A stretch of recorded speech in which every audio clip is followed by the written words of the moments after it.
Right, మనతో పాటు high court senior advocate Sharada గారిని ఉన్నారు, మాట్లాడే ప్రయత్నం చేద్దాం. మేడం చెప్పండి, మళ్ళొకసారి పెట్టుబడిదారి వ్యవస్థ, ఆంధ్ర పెట్టుబడిదారి వ్యవస్థ మన తెలంగాణలోకి వస్తుంది అని చెప్పి క్లియర్గా కనిపిస్తూ ఉన్నది. మన ఇక్కడున్నటువంటి బీసీలకు ఇచ్చినటువంటి గత ప్రభుత్వం ఏదైతే 67 ఎకరాలకు సంబంధించి బీసీ భవనాలు, ఆత్మగౌరవ భవనాలు కట్టుకోమని చెప్పిందో అవన్నిటిని కూడా ఈరోజు ఆంధ్ర కార్పొరేట్ల చేతిలో పెట్టడానికి సిద్ధంగా ఉన్నది ప్రభుత్వం. ఏం చెప్పాలండి? గతంలో కేసీఆర్ గారి ప్రభుత్వం ఏదైతే జీవో 189 ద్వారా మనకి ఏదైతే 36 బీసీ కులాలకు ఆత్మగౌరవ భవనాలు కట్టుకోవాలి అని చెప్పేసి ఇచ్చారో, అలాగే జీవో 20 ద్వారా 60 కోట్లు ఇచ్చారు గౌరవ కేసీఆర్ గారు, తొలి ముఖ్యమంత్రి ఆ రోజు. ఎందుకు బీసీలు ఇప్పటి వరకు కూడా ఎదగలేదు, వాళ్ళ కుటుంబాలు బాగుపడాలి, విద్య కావచ్చు, వాళ్ళకు ఉపాధి కావచ్చు, స్కిల్ డెవలప్మెంట్ కోసం కావచ్చు, మరొక దానికోసమైనా కూడా ఆ భవనాలను ఉపయోగించుకోవాలి, మీ కులాలని అభివృద్ధి చేసుకునే బాధ్యత మీదే కుల పెద్దాలుగా అని చెప్పేసి ఆ రోజు ఎమ్మెల్సీలు, ఎమ్మెల్యేలు, మినిస్టర్లు వాళ్ళ చేతుల్లో పెట్టడం జరిగింది మంచి ఉద్దేశంతో. కానీ ఆ రోజు మనం ఏదైతే తెలంగాణ నీళ్లు, నిధులు, నియామకాలు, స్వపరిపాలన మాకే కావాలని పోరాటం చేసి ఆ రోజు తెచ్చుకున్న తెలంగాణ రాష్ట్రాన్ని ఈరోజు మోసపూరిత ప్రకటనల ద్వారా రైతు బంధు ఎక్కువిస్తా, జాబ్ క్యాలెండర్ ఇస్తా, 2500 ఇస్తా, తులం బంగారం ఇస్తా, అది ఇస్తా, ఇది ఇస్తా అని చెప్పుకొని రైతు భరోసా ఇంకా ఎక్కువిస్తా, నేను ఇది చేస్తా, అది చేస్తా అని చెప్పేసి రేవంత్ ప్రభుత్వం వచ్చిన తర్వాత ఈరోజు ఏం చేసింది?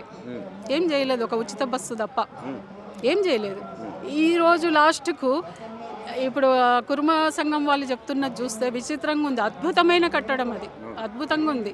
ఆ కట్టడం పక్కన ఖాళీ స్థలంలో ఏపీ మినిస్టర్ నారాయణ గారి కూతురు సింధు శంకుస్థాపన చేస్తుంది.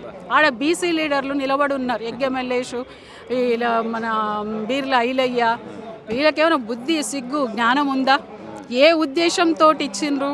మన బీసీలను, మన జాతులను మనం అభివృద్ధి పదంలో నడిపించుకోవాలి, జిల్లాల నుంచి ఐఏఎస్, ఐపీఎస్ చేయడానికి కోచింగ్ల కోసము వచ్చే పిల్లలకు స్కిల్ డెవలప్మెంట్ సర్కిల్స్గా ఉండాలి, వాళ్ళందరూ బాగుపడాలి అని ఒక ఉద్దేశంతో ఇచ్చిన భవనాలను నువ్వు ఈరోజు ఏ పెత్తనం వద్దంటున్నామో ఆ పెత్తందారులకు, ఆ కార్పొరేట్ సంస్థలకు, నారాయణ సంస్థలకు నువ్వు భూమిని దారాదత్తం చేసి, నీళ్ళు ఇచ్చి, విద్యుత్ ఇచ్చి ఈరోజు ఆ దోపిడికి ఆజ్యం పోస్తున్నది ఎందుకు?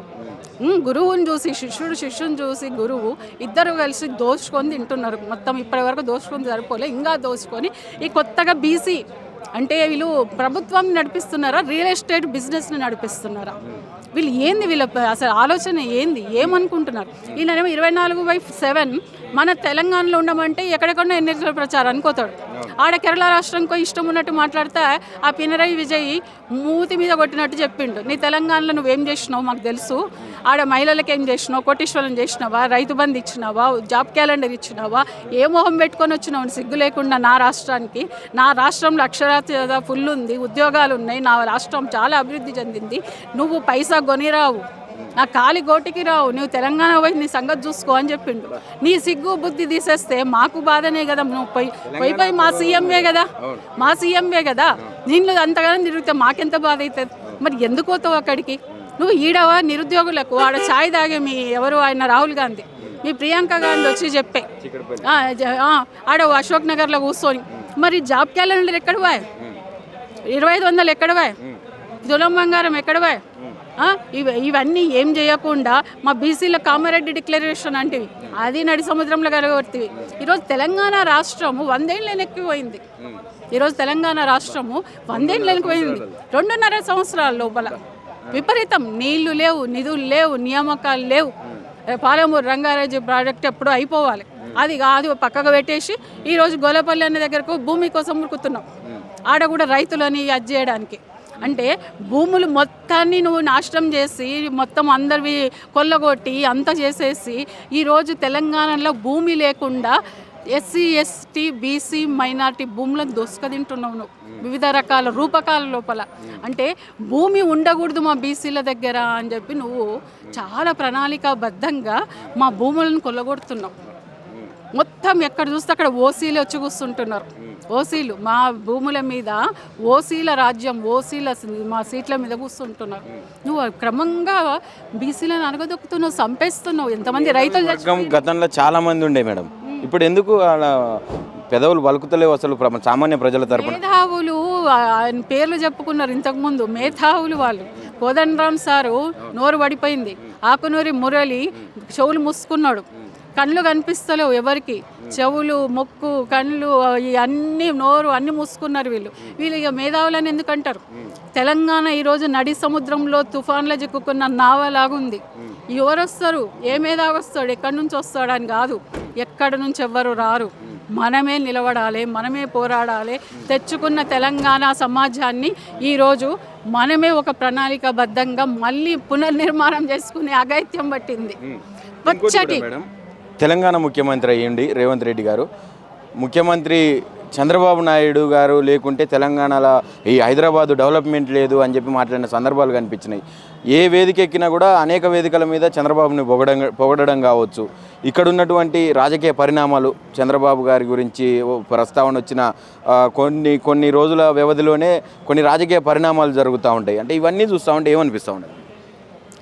తెలంగాణ ఉద్యమంలో పాల్గొన్నోడైతే, తెలంగాణ గడ్డ మీద పుట్టినోడైతే, తెలంగాణ భూమిపుత్రుడైతే, తెలంగాణ కోసం ఆర్తనాదం చేసినోడైతే, ఈ తెలంగాణ ఉద్యమంలో అసువులు బాసినటువంటి కుటుంబాలకు చెందిన వ్యక్తి అయ్యి ఉంటే ఆ రోజు ఎంత కష్టం వచ్చినా, ఎంత ఇబ్బందులు వచ్చినా, అసలు తిండి లేకున్నా ఏం లేకున్నా ప్రతి ఇంటి నుంచి తెలంగాణ ఉద్యమంలో పాల్గొన్న 4 కోట్ల మంది ఉద్యమకారులే. అట్లాంటి కుటుంబంలో నుంచి వచ్చుంటే ఆ బాధ, ఆదుర్ద, దుర్ద తెలిసేది. ఆయనకి గన్ను పట్టుకొని తిరిగినోడు అతను ఉద్యమకారుడు ఎట్లయితాడు? ఉద్యమ ద్రోహి. ఆ రోజు చంద్రబాబు నాయుడు కోసం తిరిగినోడు ఈరోజు గురువు వాడ ఉన్నాడు సీఎంగా, ఈడ నేను సీఎంగా ఉన్నా, ఏం మాట్లాడినా చెల్లుతుంది అనుకుంటున్నాడు. శిశుపాలుడి తప్పులు 100 తప్పులు దాటితే ఏ రకంగా ఉంటుందో తెలంగాణ సమాజం కూడా పోనీ పోనీ పోనీ పోనీ అని చూస్తుంది. ఇక 100 తప్పులు దాటినాయి. ఎప్పుడైతే మా బీసీ ఆత్మగౌరవ భవనాల మీద ఈరోజు కళ్ళు పడ్డాయో, మాకు కేసీఆర్ గారు మా ఉన్నతి కోసం, మా అభివృద్ధి కోసం ఇచ్చిండు బై. నీకెందుకు ఆ జాగాలు? ఎందుకు 7 జాగాలు ఉంటే ఆడ తీసుకుంటున్నావు? ఏం బలోపేతం చేస్తావు? ఉన్నాయి నువ్వు తీసుకుంటే. తమ్మి నీ జేబులో 1000 రూపాయలు ఉన్నాయి, నీకు ఆ 1000 రూపాయలు తప్ప ఇంకేం లేవు. నేను పుట్టుకున్న నీ జేబులో నుంచి 1000 రూపాయలు తీసుకొని టాటా బై బై తమ్మి అని వెళ్ళిపోతా. నువ్వేమవుతావు? నీ కుటుంబంలో రేషన్ అయిపోయి ఉంటుంది, నీ కుటుంబంలో గ్యాస్ అయిపోయి ఉంటాయి, నీ పిల్లగానికి ఫీజు కట్టాలి, గవే పైసలు నింటాయి నీకు. నీ పరిస్థితి ఏంది? నువ్వు ఇంటికి పోతావా? హుసేన్ సాగర్లో దూకి ఆత్మహత్య చేసుకుంటావు. ఇది ఇప్పుడు పరిస్థితి. ఇది రేవంత్ రెడ్డి చెప్పే అభివృద్ధి ఇది.